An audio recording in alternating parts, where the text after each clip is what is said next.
I have two things I want to ask Seth, but one of the things that came to mind is, did you notice that when Michelle was describing her young adult, she was able with one phrase to really put you into the story, and a lot of you know this already, but we talk about the hooks that we use to both promote and sell our books. And I was going to ask you, Seth, because you do he comes from the Iowa workshop, so maybe more of a little bit of a literary background, but this concept of a selling hook, which whether you think it's a good thing or not, is a thing that is part of your life as a writer. So I think it'd be interesting to hear from you on that, Seth, because you have sort of this dual background.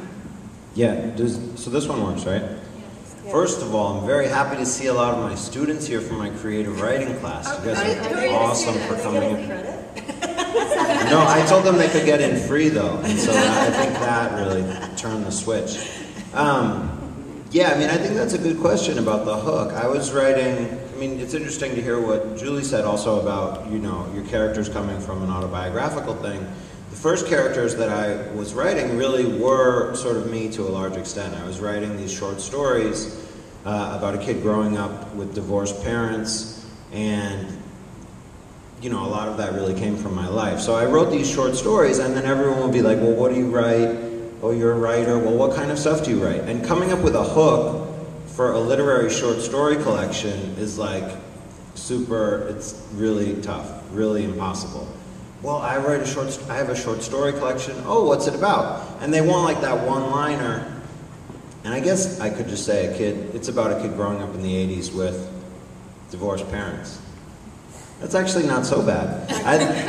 So I've gotten better at making these pitches as I've become a writer, but you know, people say like, what are your stories like? And you know, when you're in grad school and writing short stories, your answer is like a page long or something, basically. So when nobody wanted to publish my short stories, everyone was saying, you should write a novel, you should write a novel. And that's when I started writing crime fiction, because I just started having more fun with it, and I really sort of got into that stuff and let some of my other influences come out on the page. And then, yeah, it became easier to have that hook.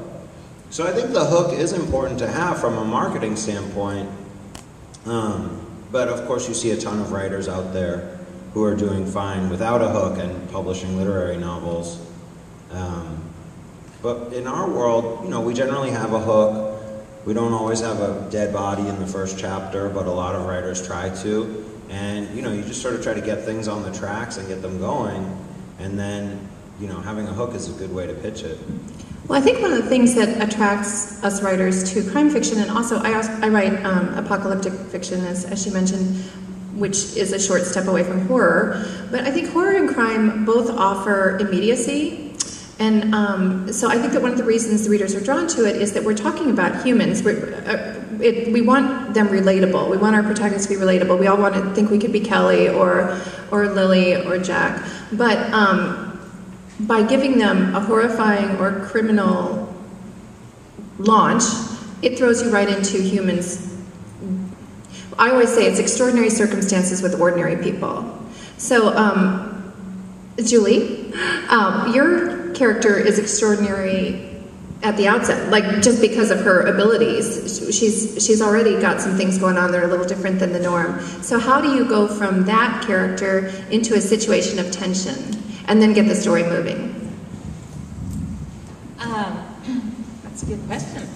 Well, I have two series going right now that are both paranormal. So one of them features Natural Born Witch. And I think that's what Sophie's referring to, that it is an interesting... Does anyone here write paranormal or interested in paranormal? It's an interesting area. As an author, I have to say, I think I sort of backed into it. I thought, well, this would be fun. I always had a lot of interest, as I said, in botanicals and kind of naturopath healing. And throughout history, a lot of those healers have been witches, so that's kind of how I came to the idea of doing a witch as a character.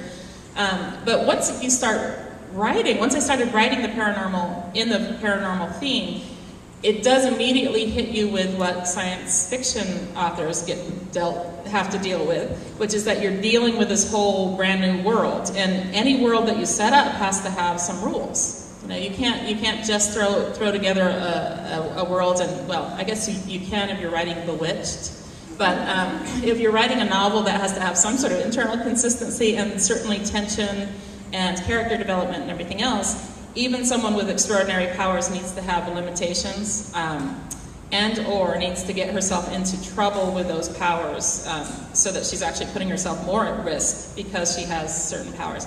And I have to say that, again, writing someone who's not a private detective or a police detective, so I have an amateur person getting involved in mysteries, giving her extraordinary powers actually made one aspect much easier, which is that if you want to make the logical leap that a person has these abilities, these very special abilities that other people don't have, and she might in fact be the only person who can solve a crime, it's an easier motivation as an amateur to get her into that situation. So in terms of motivation for her getting involved in crimes, that became easier.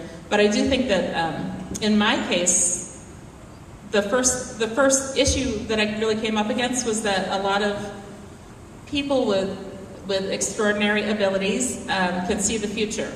And, you know, there's the obvious thing. If somebody is dead and you want to find out who it is and you can look in a crystal ball and see, well, that's not much of a novel, you know? I mean, if you can just figure it out by looking into the cards or into a crystal ball.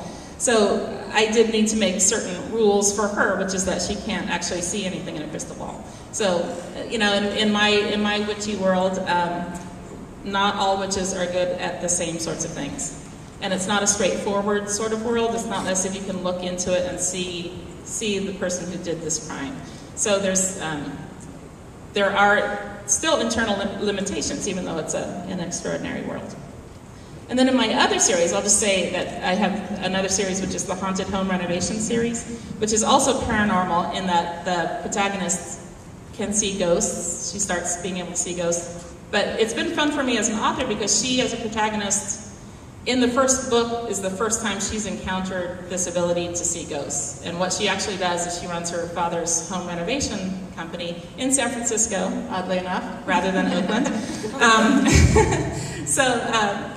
She's restoring historic homes, and of course she finds ghosts in historic homes. But since she doesn't come from a magical world, she has a very different perspective in this magical world. So it's been kind of fun in the paranormal world to explore that how would you deal with it? In other words, how I would deal with something if I started seeing ghosts suddenly is very different from someone who grew up as a witch and as a powerful witch who was an outcast from day one.